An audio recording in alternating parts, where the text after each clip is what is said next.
Hello, we are from Group 7 and today we will present about the importance of tribunal. My name is Vivian Fong and my metric number is 285690 and this is my group members. Hi, my name is Pooja with the metric number of 288863. Hi, my name is Siti Nur Fatiha and my metric number 286717. Hi, my name is Muhammad Idham Hakim B. Iskandar and my metric number is 288437. And hi, my name is Badrul Imam Zulkifli and my metric number is 287758. So, I will start our presentation with the introduction of the importance of tribunal. The tribunal is a special body that established to ensure that the country's administration runs smoothly. A tribunal is also an organization with the authority to make a decision. The tribunal is a body that performs judicial functions that are distinct from those ordinary court. The development of the administration's duties and obligations is the first of several factors that drive the existence of this tribunal, a body established specifically to deal with administrative disputes in order to keep the administration out of court. Second, the legal system is strict, expensive and formal. Administrative cases will only involve minor claims. Save money because the parties making the claim can appear on their own without having to go through a relatively formal procedure. Finally, expertise. Any claim made by the user is technical in nature and must be handled by an expert. For example, consider taxation issues. What the type of tribunal? We have three types of tribunals. First is Special Commissioner of Income Tax, second Industrial Court, and third is Consumer Tribunal. First, Special Commissioner of Income Tax, which is formed in accordance with Section 2 of the Income Tax Act 1967, as read together with Section 5, the Act where individual must submit their income tax return charge to the GHDN Director. The Assessment Director was authorized by the Director under Section 136 to carry out the initial assessment. Second is Industrial Court. According to Industrial Relations Act 1967, the purpose of arbitration procedure and court decision is to foster the environment of harmony in business interaction. All issues involving layoff, enterprise conflict between employees and employers, elimination job, collective agreement, and similar things must be heard and decided within 60 months of the referral. The third is Consumer Claim Tribunal. The term of consumer was established under Section 89 of the Malaysian Consumer Protection Act 1999. The Ministry of Domestic Trade, Cooperative and Consumer oversees the tribunal. The main reason of creating the tribunal is to give people another option to bring compensation claim that is fast, affordable and easy to use. Hi, so let me continue with cases related to tribunal. So I will provide each type of tribunal with one cases. So for the industrial court, which is I take the cases of Sabah Forest Industry Sdn Bhd versus Industrial Court Malaysia and Anno 2013 2 MLJ 410. For these cases, the second respondent's employment will the appellant business was terminated and the former brought the case to the industrial court. So he was terminated without reasonable cause or justification.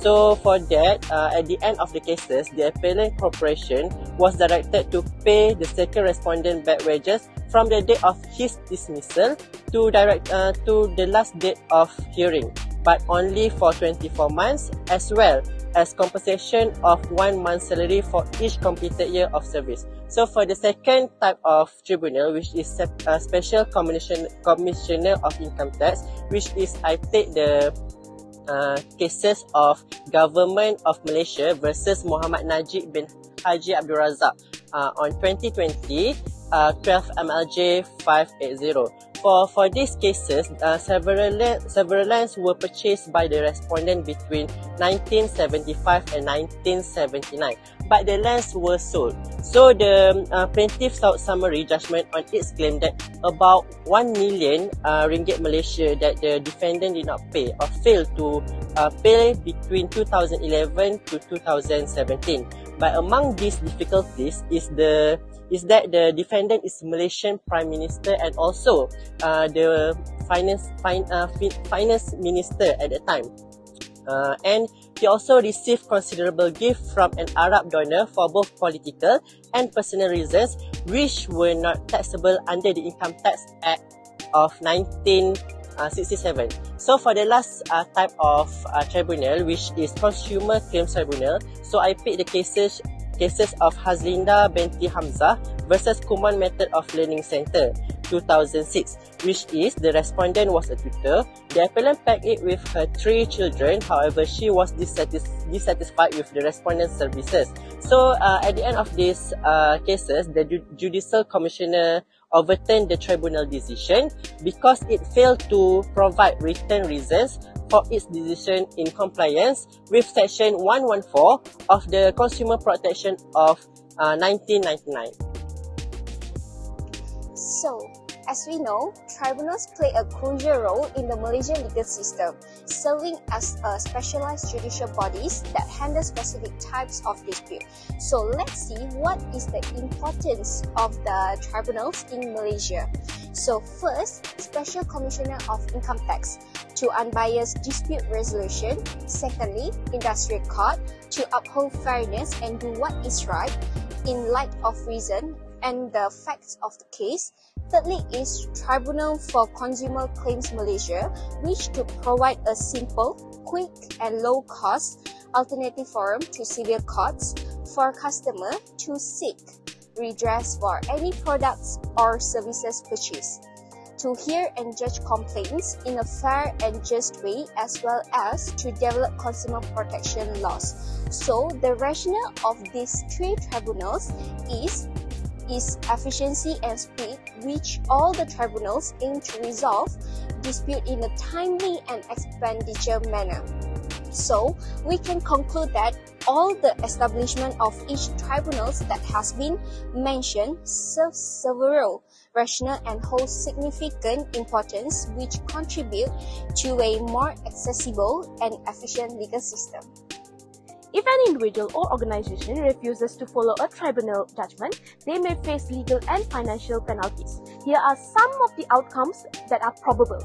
The first one is fines and penalties. The tribunal may decide to impose fines and penalties for not following the decision. These can accumulate over time, making it costly for the individual or organization. Secondly, injunction. A tribunal may issue an injunction ordering the individual or organization to comply with the decision. Failure to comply with the injunction may result in future legal action. Thirdly, contempt of court. If the tribunal is a court of law, refusing to follow their decision may result in contempt of law or court charges. This can lead to fine or even imprisonment. Number 4, reputation damage. Non-compliance could result in a negative publicity and damage to the individual or organization's reputation. It is critical to recognize that a tribunal's ruling is legally binding, and failure to comply can result to serious penalties. As a result, it is critical to agree with the decision and, if necessary, take corrective measures. So for the conclusion, tribunal is very important in ensuring the smooth and orderly administration of the country. The tribunal is a very important body in playing its role in resolving dispute or making decision on certain matters. In addition to the importance of the tribunal as a special commissioner of Income Tax, Industrial Court and Tribunal for Malaysian Consumers Claim, the tribunal also share power with the judiciary in making administrative decisions. Therefore, every individual or organization should follow the tribunal's decision so as not to be subject to legal and financial penalties.